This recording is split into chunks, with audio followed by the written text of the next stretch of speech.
Behaviour change हो चुका है। कहिए हम लोग के साथ कभी घूमने जाती है, अगर हम लोग उसको कुछ बोलते हैं तो कुछ सुनती भी नहीं है। और उसके बाद तो पढ़ाई में इसका मार्क्स भी कमाने लगा है। पहले तो बहुत ही अच्छा आता था। देख लीजिए ना, आई थी चिक्की की फ्रेंड, चिक्की को बुलाने पर चिक्की इसके साथ जा ही नहीं रही है। ठीक है बाबू, बेटा तुम टेंशन नहीं लो, हम और चिक्की की मम्मी उससे बात करते हैं। बेटा तुम बुरा मत मानना, कभी कभी ऐसा होता है, हम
ये बस इस तरह जैसे आमतौर पर बीमारी होती है शुगर बीपी है, उसी तरह से ये भी एक मानसिक बीमारी होती है। तो आपको हम कुछ दवाइयाँ लिख के दे रहे हैं, आप उसको टाइम टू टाइम देते रहिएगा, ठीक।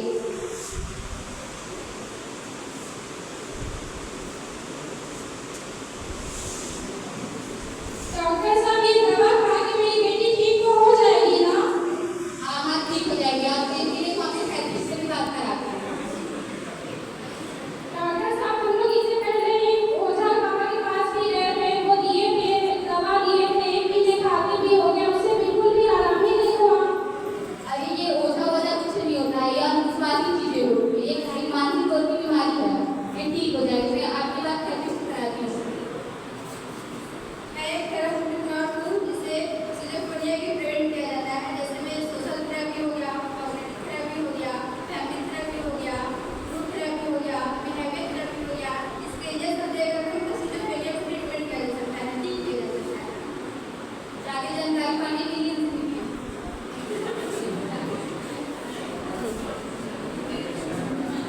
जैसा कि आप लोगों ने देखा कि रोज मेरे भी ज्यादा कंडीशन उत्पन्न हो रही थी, तो मैं आपको वो सारी कंडीशन या सिजोफ्रेनिया क्या होता है पहले एक्सप्लेनेशन कर दिया। तो मैं बस रोज मेरे के द्वारा जो समझाई गई है मैं उसमें बताऊंगी सिजोफ्रेनिया क्या होता है। आप लोगों ने देखा कि सिजोफ्रेनिया कैसे कैसे बिहेवियर्स को करते हैं, उनमें क्या क्या कंडीशन होती है, क्या क्या उन लोग अपना एक्टिविटी परफॉर्म करते हैं। तो जानिए सिजोफ्रेनिया होता क्या है। सिजोफ्रेनिया होता है एक मेंटल डिसऑर्डर होता है, ठीक है। इसमें सेवियर कंडीशन आ जाती है और ये अगर लॉन्ग टाइम होता है तो ये रेप का कॉज करता है। इसमें क्या होता है कि प्रोग्राम का जो लेवल होता है हमारे दिमाग में वो इंक्रीज हो जाता है। जैसे कि आप लोग देख रहे हैं कि जो चिंकी थी उसमें इनकी एक्टिविटी कैसे परफॉर्म कर रही थी और कैसे डेली रूटीन करके उनके डिस्कशन हो रहा था और जो फंक्शन था वो इम्पेयरमेंट था, वो कुछ सोच समझने की कंडीशन में नहीं थी। जो सोचने की वही होता है रास्ता होता है वो पूरी तरह डिसबैलेंस हो जाता है। वो नहीं सोच पाता पेशेंट को उसके साथ क्या हो रहा है, क्या जजमेंट है, क्या कुछ नहीं कर पाता। ठीक है, ये किसी कॉज कर सकता है जैसे न्यूरोलॉजिकल प्रॉब्लम की वजह से हो सकता है, सोशल इकोनॉमिक कंडीशन की वजह से हो सकता है, या फिर स्ट्रेस की वजह से हो सकता है, या फिर सोशल इन्वेस्टमेंट की वजह से हो सकता है। मतलब ये मेन कॉज हो गई तो ये सब कॉज पहले सिजोफ्रेनिया थे। अब मैं जैसे कि इसकी टाइप एक्सप्लेनेशन कर दी गई है, तो मैं के द्वारा जो टाइप है वही सिजोफ्रेनिया का टाइप है और इसका सिम्टम क्या करता है। जैसे चिंकी ने देखा कि वो हाइपर एक्टिविटी परफॉर्म कर रही थी और ये ऑब्जेक्टिव नहीं था, तभी इसको यहाँ पे उसका एहसास हो रहा था कि वो ऑब्जेक्टिव प्रेजेंट है। यहाँ पे हेलुसिनेशन इल्यूजन की कंडीशन आ रही थी और judgement level cognitive function thinking routine ये सब इम्बैलेंस हो जा रहा था। वो कुछ भी अपनी सोचने समझने की क्षमता नहीं थी उसके अंदर। और इसका हम लोग क्या करते हैं, आप लोगों से रिक्वेस्ट है कि ये सब कंडीशन आप लोग के घरों में या फिर आस-पास या फिर अपने गांव में कंडीशन देखने को मिलती है, तो आप लोग किसी बाबा या किसी दादी के पास ना जाए, आप लोग सीधे अपने हॉस्पिटल या कहीं भी सब सेंटर या पीएचसी में जा करके डॉक्टर से मिलिए और इसके बारे में जानकारी लें और इसका ट्रीटमेंट कराएं। ट्रीटमेंट का साइड